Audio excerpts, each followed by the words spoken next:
1960 के दौर में एक इटालियन गांव में सोफिया नाम की लड़की अपने माता पिता के साथ खुशी खुशी रह रही थी। सोफिया के पिता एक टेलर थे और गांव का हर इंसान उस परिवार को अच्छी तरह जानता था। पर अचानक सोफिया के पिता की तबीयत बिगड़ने लगी और अपनी पत्नी रोजेटा के पास ही उनकी मौत हो गई।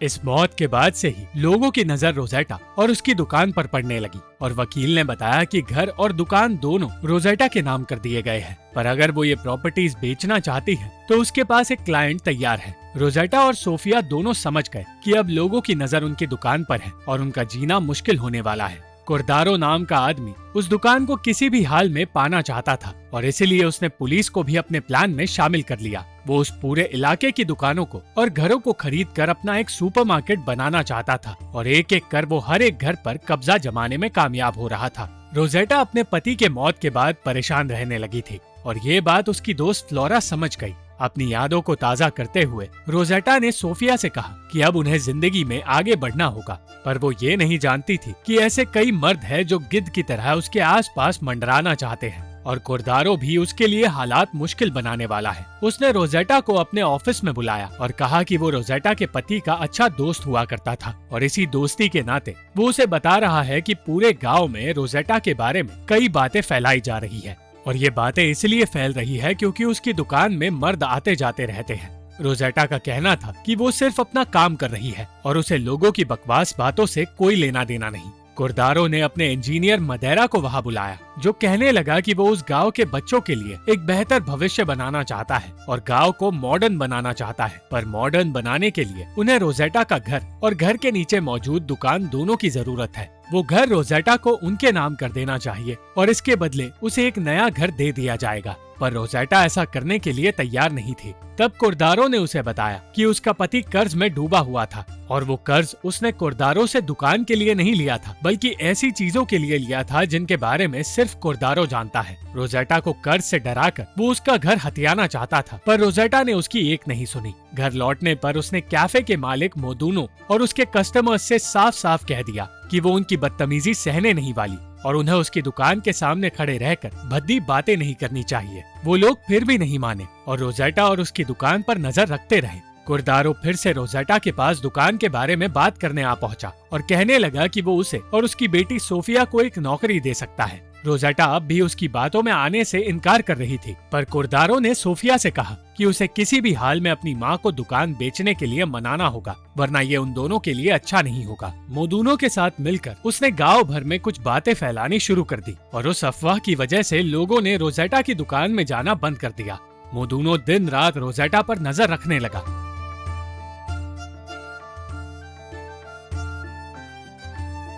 और रोजेटा की परेशानियां बढ़ती गई क्योंकि कई दिनों तक कोई भी उसकी दुकान में आया नहीं। सोफिया और रोजेटा उन कस्टमर्स के पास जाने लगे जिन्होंने दुकान में सूट बनवाए थे, पर उन सब ने कह दिया कि रोजेटा के बनाए गए सूट्स वो लेना ही नहीं चाहते। मजबूरी में रोजेटा को अपने कुछ गहने बेचने पड़े, जिसकी मदद से वो खाने के पैसे इकट्ठा कर पाई। कुछ दिन बाद साल्वातोर नाम का आदमी गाँव में एक कठपुतली का खेल लेकर आया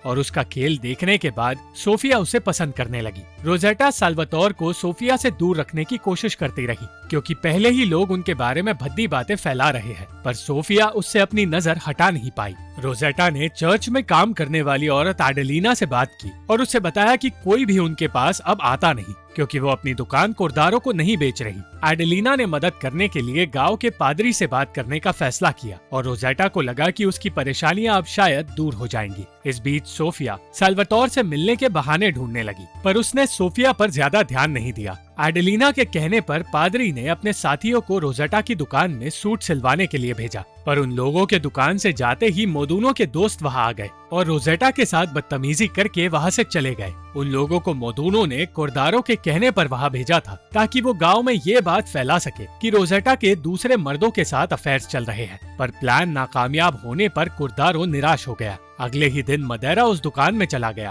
और सोफिया को बुरा भला कहकर उसके साथ जबरदस्ती करने की कोशिश करने लगा।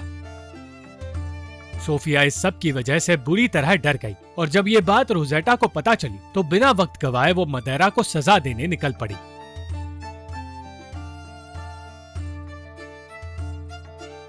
सिर्फ मदेरा नहीं, वो कोरदारो को भी सजा देना चाहती थी, मगर वो ज्यादा कुछ कर नहीं पाई। उसकी ऐसी हालत देखकर साल्वातोर अपने आप को उससे बात करने से रोक नहीं पाया, पर रोजेटा ने उससे कुछ भी बात नहीं की। ये सारी बातें जानकर आडेलिना समझ गई कि अब कोरदारो अपने आप को सबसे ताकतवर मानने लगा है और जल्द से जल्द उसे और उसके साथियों को रोकना जरूरी है। रोजेटा जानती थी कि कोरदारो कानून को अपनी जेब में रखता है, इसलिए कोई भी उनकी मदद नहीं करेगा, पर वो किसी भी हाल में हार मानना नहीं चाहती थी।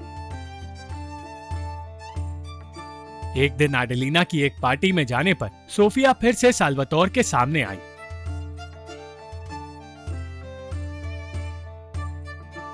और उस दिन साल्वातोर और सोफिया का रिश्ता शुरू हुआ। रोजेटा इस रिश्ते के बारे में कुछ नहीं जानती थी, पर कुछ ही दिनों बाद उसने साल्वातोर को अपनी दुकान में देख लिया और वो समझ गई कि उसके और सोफिया के बीच कुछ चल रहा है। इस बात पर उसने ज्यादा ध्यान नहीं दिया, क्योंकि पहले ही उनकी परेशानियां कम नहीं थी और उसका डर इतना बढ़ गया था कि उसे बुरे सपने नजर आने लगे थे। अगले दिन बाजार जाने पर उसे पता चला कि साल्वातोर एक नाव पर अकेला सोया है। जब रोजेटा ने उससे इसका कारण पूछा तो उसने बताया कि उसका साथी उसकी गाड़ी, पैसे और सारा सामान लेकर भाग गया है। रोजेटा ने उसे अपने घर में जगह दी और सोफिया ने उसे संभाला, पर कोरदारो ने तस्वीरें लेकर इस चीज को और सोफिया के प्यार को एक भद्दा रूप देने की तैयारी शुरू कर दी। मोदूनो की पत्नी ने तस्वीरें पुलिस को दे दी और इन बातों से अनजान सोफिया और रोजेटा उसे काम सिखा रहे थे। साल्वातोर अब उस परिवार का हिस्सा बन गया था और वो सब खुशी खुशी अपना काम कर रहे थे, मगर एक दिन पुलिस वाले दुकान में आकर कहने लगे कि उन्हें दुकान बंद करनी होगी, क्योंकि एक दर्जी की दुकान की आड़ में यहाँ प्रोस्टिट्यूशन का काम चलाया जा रहा है। एक बार के लिए वो सब डर तो गए, पर आडेलिना के कहने पर रोजेटा ने सोफिया और साल्वातोर की शादी करवा दी।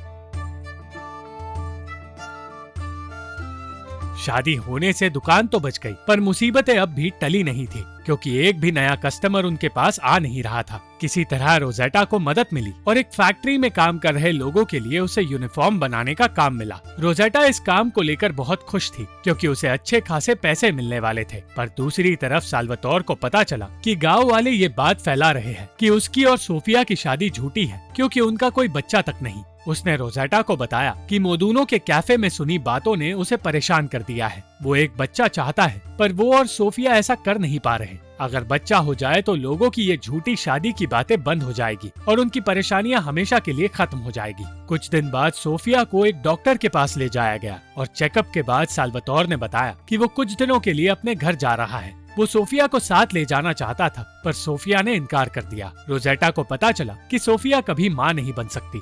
ये सुनकर रोजेटा का दिल टूट गया, पर आडेलिना ने उसे समझाया कि कभी कभार डॉक्टर्स भी गलत हो सकते हैं, पर भगवान पर भरोसा कभी गलत नहीं हो सकता। इसलिए भगवान पर भरोसा रखकर उसे उम्मीद नहीं खोनी चाहिए। रोजेटा सोफिया को आडेलिना के पास लाई और वहाँ आडेलिना और रोजेटा ने कोई प्लान बनाया। कुछ दिनों के लिए साल्वातोर रोजेटा को लेकर अपने आइलैंड पर अपने गुरु के पास गया, जिन्होंने उसे कठपुतली बनाना सिखाया था। साल्वातोर के गुरु ने अपनी बनाई कठपुतलियां उसे दे दी और कहा कि उसे इस काम को हमेशा जिंदा रखना होगा। उसके गुरु की बातें सुनकर रोजेटा को लगने लगा कि वो एक नई दुनिया में आ गई है और कुछ देर बाद वो साल्वातोर को संभालते हुए उसे उसके घर ले जाने की कोशिश करने लगी, क्योंकि साल्वातोर ने ज्यादा शराब पी ली थी। साल्वातोर इतने ज्यादा नशे में था कि वो अपने आप को रोजेटा से दूर नहीं रख पाया और रोजेटा भी उसे रोक नहीं पाई। सुबह होते ही रोजेटा साल्वातोर को लेकर अपने घर जाने की तैयारी करने लगी और तब नाव में साल्वातोर को उसका साथी नजर आया। वो उसे सबके सामने पीटने लगा और साल्वातोर ने उसकी माफी सुनने से भी इनकार कर दिया।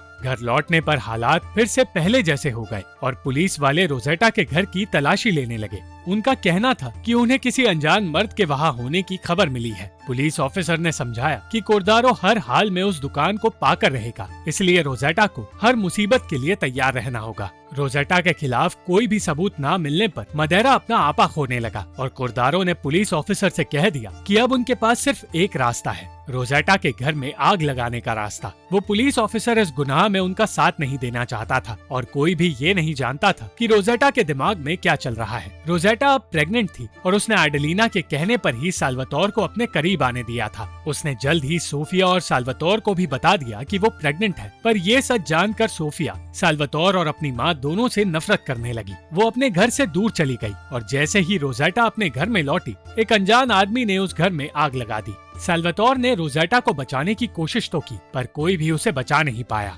रोजेटा की मौत ने कोर्दारो का खेल पूरी तरह बिगाड़ दिया और गांव वालों ने उसे और मदेरा को जेल में डालने का फैसला किया। कोर्दारो और मदेरा की असलियत बाहर आने पर गांव में सब कुछ बदल गया। अब कोई भी रोजेटा की दुकान से दूर नहीं जा रहा था और पूरे गांव को ये पता चल गया था कि सोफिया प्रेग्नेंट है। मगर सोफिया के प्रेगनेंसी की बात उतनी ही झूठी थी जितनी झूठी रोजेटा की मौत थी। रोजेटा ने अपनी मौत का नाटक रचाया ताकि वो अपने बच्चे को जन्म देकर उसे सोफिया को सौंप दे, क्योंकि सोफिया माँ नहीं बन सकती और बस यही तरीका था उसे एक बच्चा देने का। अपने परिवार और अपने पति की आखिरी निशानी यानी कि उस दुकान को बचाने के लिए रोजेटा ने ये सब कुछ किया और खुद उस गाँव से दूर अकेली रहने चली गई।